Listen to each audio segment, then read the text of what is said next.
Hey brother! Jay, so you know how Zootopia is the story of how a bunny moves from a quaint small town to the big city? Well, what if I told you that despite what we see in the movie, it's actually the other way around?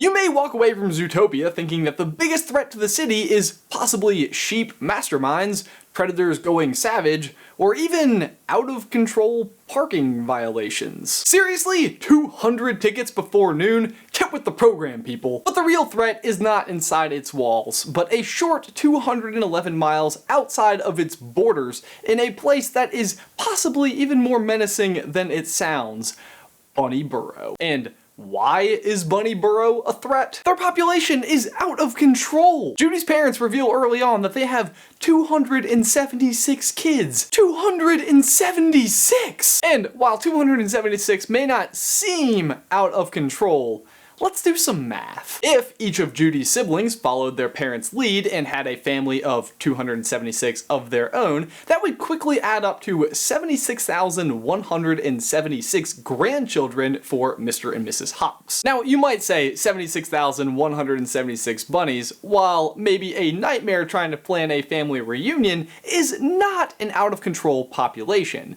But then just one more generation later, if those 76,176 bunnies have their own families of 276, and you add in the existing generations that are still alive, you end up north of 21.1 million bunnies. I think you can see the pattern here, and just two more generations later, and the bunnies are in the trillions. In fact, at that point, even if you wanted to kill off the three oldest generations, still trillions. Not even a dent made, and that's just Judy's family. That is a threat to Zootopia, not just because it would easily be an unstoppable and adorable bunny army, but would also create a massive food shortage. How do you even feed that many creatures? There are not enough carrots in the world. Zootopia may pride itself on its prey-predator harmony, but the fact is, if left unchecked, the bunny population would take over within a century. Honestly, if the movie went on long enough, the real moral of the story would be the importance of the predator in the food chain. The bunnies wouldn't even have to be hostile. Eventually they would just smother the entire planet. It would be the softest apocalypse ever. But we also know that everyone has lived in harmony for thousands of years. So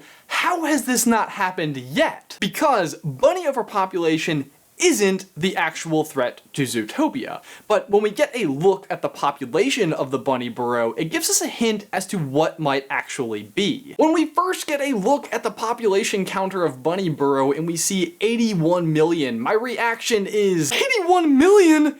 That is so many bunnies! I mean, for a small town, that's more than twice the population of California. That would make Bunny Burrow the 16th largest country on Earth. Now you may just write this off as a joke about how bunnies multiply, and that maybe we're reading a little bit too much into it, but if that's what you think, then you must be new here. Welcome to SuperCarlinBrothers. It is also possible that this number is just left over from earlier versions of the film when Bunny Burrow was going to be more like a city, but that didn't end up happening, so we're not going to count it. The fact is, despite the number growing super rapidly, 81 million is actually kind of low when you consider the math we did earlier and how big the number actually should be. According to its wiki page, Bunny Burrow was founded 130 years prior, and with that much time in families as large as Judy's, the bunnypocalypse should have happened by now. Hashtag bunnypocalypse. In fact, 81 million isn't just low, it's almost indicative of some type of annual catastrophic event. Allow me to explain. If we go back to the sign, in just 6 seconds of screen time, we see the number increase 27 bunnies. That's 4.5 bunnies per second, which turns into 270 per minute,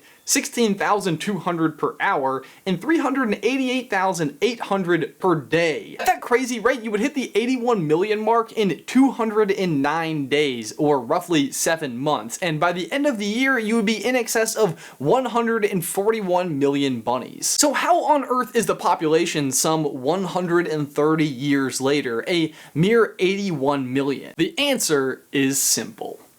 winter. Winter is coming. That might just sound like a Game of Thrones joke, but it actually makes for a good comparison. Just like in the show, the movie revolves around who holds power. But the real thing that everybody should be worried about lies just outside the kingdom or city's border.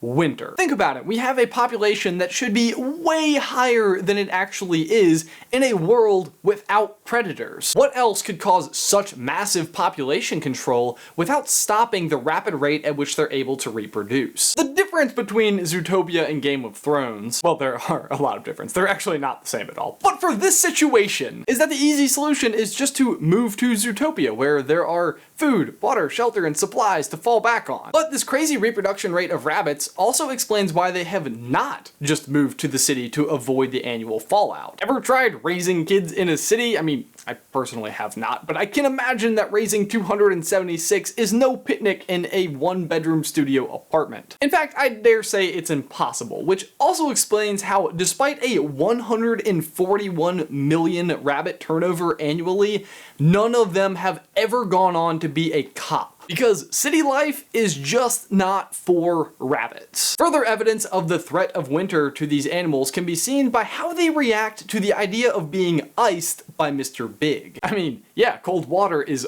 awful, but they all act like they're going to die. Maybe because the animals of this world are acutely aware of just how dangerous exposure to the cold can be. It's important to remember that despite acting very human in the movie, the city is still divided into different sections, and they are still animals that thrive in different environments. But no matter how you manipulate the city, you can't stop the seasons from happening, so once a year, every section must have to still deal with cold weather. And in a world where cold is the great equalizer, it would make sense that animals that thrive in the cold would rise to the top. And that is exactly what we see in the form of Mr. Big. Anyway, Jay, that's how you turn 6 seconds of footage of a sign into an entire video about annual Arctic fallout and ice-cold organized crime. The real threat to Zootopia. For my question of the day, if you could live in Zootopia, which section would you choose to live in? And if you would like to see more Zootopia action from us, you can click right here to see Jay's entire video about Zootopia and racism. Or if you'd like to see the role predators can play in an environment, Jay has another great video about Simba's magic roar that you can check out right here. But Jay, that is everything that I've got for you today, man. I will see you on Tuesday.